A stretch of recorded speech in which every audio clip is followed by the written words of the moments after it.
Welcome everybody. You're watching Mr. Fugu Data Science. We're doing list to list today, but this is going to be a little different than the previous video. As always, thank you to the recent subscribers and viewers. I greatly appreciate it. Hit me up on Instagram and Twitter. Also, if you would like to help support the channel and you thought this was somewhat useful, hit me up and buy me a coffee. You got only two imports today. Pretty easy, pandas and time. The first list that we're going to deal with, it's uneven in size. If you notice that each one of the nested portions are different lengths. The second list, B, has two nested lists. The first are people's names. The second are just made up addresses. The third list, C, is full of mixed types. Last one right here are your first and last name and your occupation. And then you have these tuples, which are your age. We're going to try to parse through that and figure out how we can put it all together and line them up. Let's start with the first list right here. And we're going to notice something. So here's the first index position for each one of the lists in A. So 1, 5, 8, and 10. But let's do something and notice this error. We looked at index position 3. This does not have index position 3. This does not have index position 3. This does not.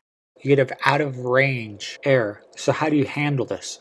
Consider using a try except. So what I did was create the ability for you to throw in your list with the index position that you have of interest, iterate through the range length of it, allow you to iterate through and put your index position. And if you raise an exception, we'll cover it by appending to the new list a none value so we could retain the same amount of elements for our list.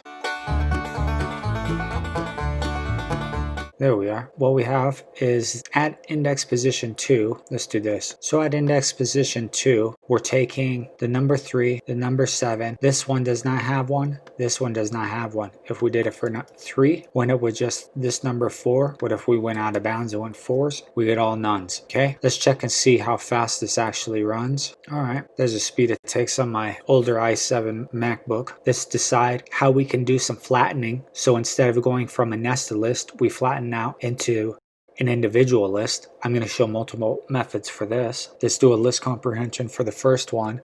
Since this is nested, I have to do 2 loops with inside of this. So here's the first portion we have. Let's flatten it out. As a hint, list comprehensions are faster than regular looping typically, but since these are so small, it's going to be negligible the amount of time savings you're going to see. Let's do our second method of unnesting using a regular loop. Let's print out the same thing, but we're only interested in the time. So if you notice here, 765 nanoseconds versus 1.2 microseconds. So this is definitely faster. Let's look at a third example from itertools. A method that we're going to use is called chaining, and pay attention to this star right here. Let's cut and paste this and figure out how fast it is compared to what we did above. So it's a little faster than the list comprehension. I would say if you had a lot of data, you could run it and see, because this may vary for each one of these iterations if you did it another time. So just be aware of that. Let's unpack this, but let's do it a little differently, where we're taking the individual index positions and flattening it out with this star notation. This was only taking the first 2 entries. It's not taking the whole thing.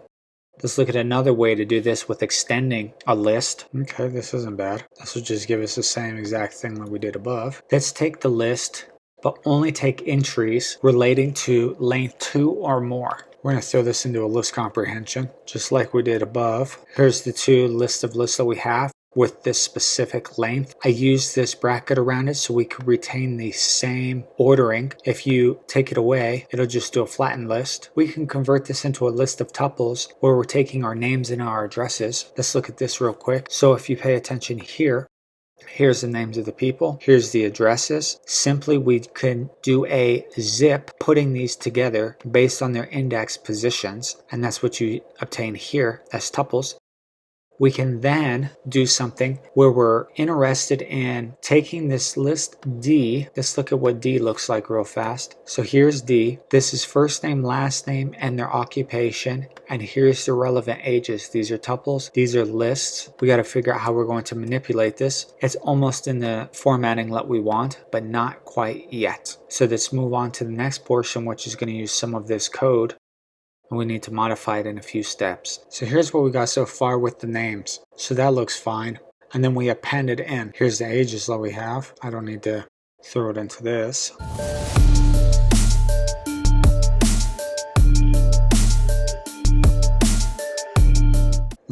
somewhere after we fix our mistake. We're almost there. What else do? We got to deal with these ages though.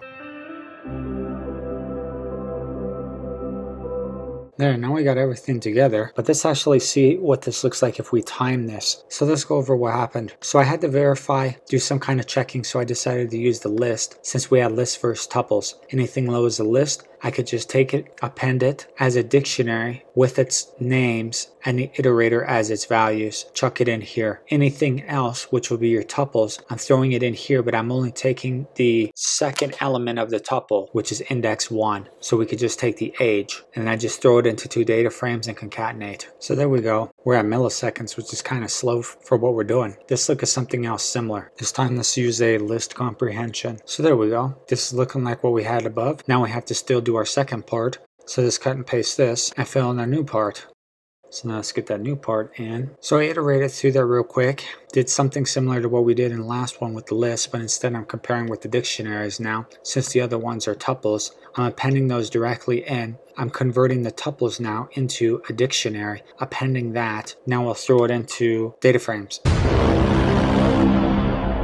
And there you go. But that's not the end of the story. So let's take all of this and let's time it as well. So we're at 1.7 milliseconds. The other one was 1.64. Doing this with a larger data set would allow you to see if there's any discrepancies or if they're in fact fairly close. Let's play around with our list C. This is what C looks like. It was the mixed type, and for each one of these lists, I printed off the length so you can see that this was an empty list. And let's do some playing around. First thing we're going to do is take these strings from each list and their index position. So I'm going to take this string, this string, this string, and this string. And I'm going to keep the index position so we know what list it actually came from, okay?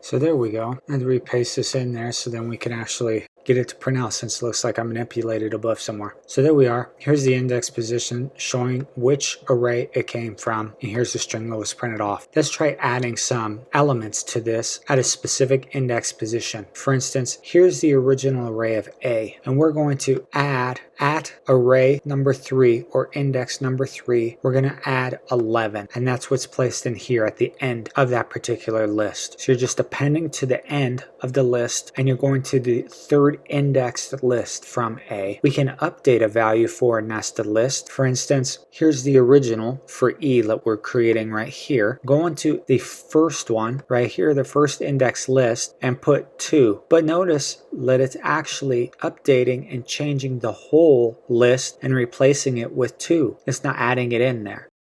Now, we could insert at a specific location. For instance, we could take E that we had above, that we just replaced with that number 2, and we can go into the third list and replace the first indexed position here, okay, with yay, all right? And that's what's going on here. So it doesn't overwrite this 7. It instead puts yay, the string of yay, at that index position. So you're going to the third indexed list, first position. You can merge one list into another list by using extend. So you're basically flattening out a list. So what we're doing is going into this list here, which is our E from above, and you're going to the third location for your index, which is this list, or pardon me, this list. And then you're putting in this right here, which is getting placed here. We could then move on to removing using pop. Okay, so here we're going into the first right here. And what happens is it removes this nope if you pay attention here. But this note is something really interesting. So you can use that pop, and we're going to store it with this right here. We're going to take C, and that's what it looks like, okay? Right here. And we're going to pop. And let's look what happens when you routinely pop this, okay? The first time we do this, we're going to notice that we're taking out this right here. Then the second time you do it, you're going to end up returning this. You do it again, and you return this. And what you're doing is you're not returning anything else but what you're actually popping. So this is what's coming out, and then this is what's coming out, and then this, and so on, if you keep doing it. So remember, the pop is just returning what you're removing. If you want to actually return everything except what you deleted, you use the del for deletion. So we're going to use the first index position, which is the second list, and then the first index position, which is this. So we're going to notice that we have chicken and frog, and we've removed dog. Now what if we want to remove chicken, but we don't remember exactly where it is? We know that it's in this particular list, which is indexed here, but we don't know what the other index is within inside of that list. That's fine. You just use remove as long as you know what list it came from for its index position. Finally, we can use something from itertools called cycle. So we start with this list, which is people's names, and then we just have some longer list, which is just some made up numbers. So you have 4 entries here and you have 5 here. This is allowing you to do something interesting. So you call the cycle on the longer list, on the shorter list. And we're zipping together both of these lists, and you'll have a redundant data here, which is taking your Jose and going to 10, which is here, your Sean and 49, which is here. Then it goes to the end, which is Jeannie and 19. And then the next thing you have is Jose gets recycled and goes to 8. Some situations you may need this. I'm not sure really when, but it's available to you. But here's just some simple examples to get you started on finessing list of lists in your journeys into Python. As always, I hope this brought utility to someone. Please like, share, and subscribe. And if you subscribe, turn on that notification bell. Thank you for watching. Don't forget, if you thought this had some utility, consider buying me a coffee and helping support this channel. Otherwise, hit me up for Twitter or Instagram. Bye.